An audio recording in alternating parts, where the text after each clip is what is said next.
So, first thing we're going to do is going to start with the breadboard.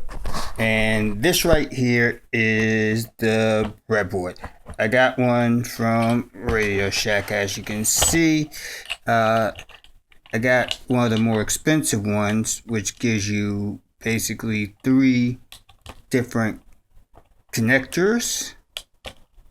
And that simply goes like so.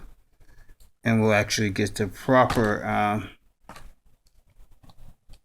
arrangement in terms of how I want to set it up. But basically, a breadboard has holes in it, and what it does is it enables you to build electronic components without needing to solder them.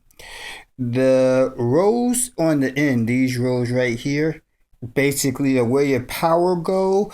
One of the rows is the positive, the other is the negative.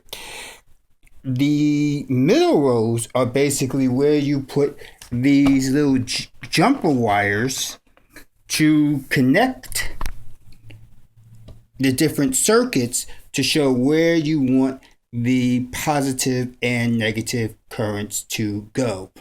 And like I said, I will continue as I go through the process of building this project.